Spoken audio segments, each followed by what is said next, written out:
Shalom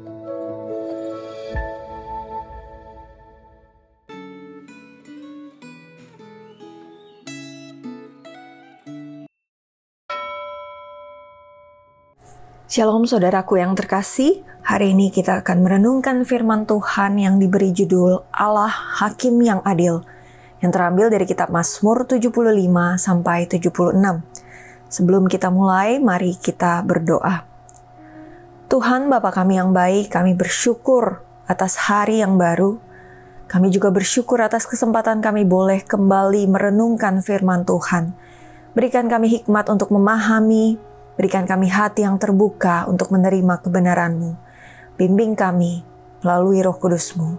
Hanya di dalam nama Tuhan Yesus kami berdoa. Amin. Bapak Ibu Saudara, hari ini kita akan membaca firman Tuhan.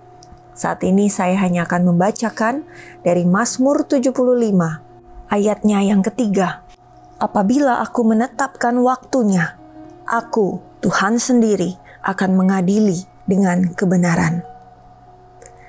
Inti dari Mazmur 75 dan 76 adalah tentang penghakiman Tuhan yang akan diterima oleh bangsa-bangsa kafir atau bangsa-bangsa yang tidak mengenal Tuhan.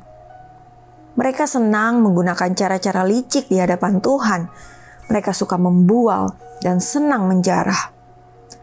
Pemazmur berkata, "Jangan mengangkat tandukmu tinggi-tinggi, jangan berbicara dan bertegang urat leher." Peringatan ini disampaikan kepada orang fasik atau orang yang tidak peduli terhadap perintah Allah. Betapa tidak masuk akalnya kesombongan dan kepuasan orang-orang yang tidak mengenal Tuhan. Betapa sia-sianya mengejar kehormatan di dunia yang rendah, padahal segala kemuliaan dan martabat sejati hanya datang dari Tuhan. Tujuan penghakimannya adalah untuk meruntuhkan yang tinggi dan meninggikan yang rendah. Tangan Tuhan terangkat dan tidak ada kedudukan yang aman atau kekal selain daripada yang ditentukannya. Tangannya meruntuhkan dan yang memicu hukumannya adalah kesombongan manusia. Orang-orang yang berani, yaitu gambaran musuh yang gagah perkasa, telah dijarah dari kekuatan, senjata, dan kehidupan mereka. Hal ini menggambarkan proses kehancuran. Para prajurit yang terlelap dalam tidur menggambarkan kematian. Betapa lemahnya kekuatan musuh seperti itu. Perjuangan mereka sia-sia. Mereka seakan-akan terperangkap dalam penderitaan yang membawa pada kematian. Tangan-tangan yang dulu menembakkan panah yang berkilat ke arah Sion kini terhenti selamanya. Kehancuran musuh merupakan wujud penghakiman Tuhan yang terlihat nyata. Namun saudara, kemarahan dan kasih Tuhan berpadu dengan cara yang luar biasa.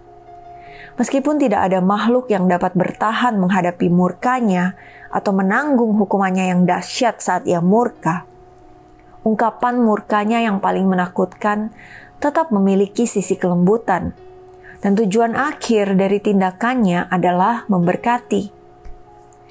Inti dari penghakiman Tuhan adalah mewujudkan belas kasih-Nya terhadap umatnya. Saudara, janganlah kita merasa iri terhadap orang fasik. Tetapi hendaklah kita merasa iri dalam arti kita terdorong untuk meniru terhadap orang yang hidupnya dekat dengan Allah. Sekalipun orang fasik tampak hidup bahagia di dalam kemewahan, banyak dari mereka yang mendapat kekayaan dengan cara yang tidak benar, yang tidak sesuai dengan kehendak Allah, yang telah diungkapkan di dalam firman-Nya. Oleh karena itu, janganlah kita merasa iri terhadap orang fasik, karena percayalah suatu saat di masa depan Allah pasti akan menghukum kejahatan mereka.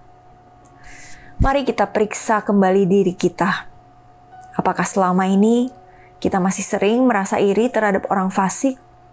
Ataukah kita lebih suka meneladani orang yang hidupnya dekat dengan Allah? Mari kita berdoa. Ya Bapa, ampunilah kami kalau di dalam hidup ini kami masih sering merasa iri terhadap orang-orang fasik, orang-orang yang kami lihat hidupnya tidak benar. Tetapi mengapa begitu? senang di dalam kemewahan. Ya Tuhan, ampuni kami dan terus ingatkan kami bahwa kami punya Allah yang adil. Kami tidak perlu merasa iri terhadap orang-orang fasik, karena kami percaya jikalau hidup kami benar seturut dengan firman-Mu, maka Engkaulah Allah yang adil. Engkaulah yang akan terus memberkati kami dan menghukum orang-orang yang jahat terhadap kami. Terima kasih ya Bapa, berkati kehidupan setiap kami. Kami serahkan hanya di dalam nama Tuhan Yesus. Kami berdoa. Amin.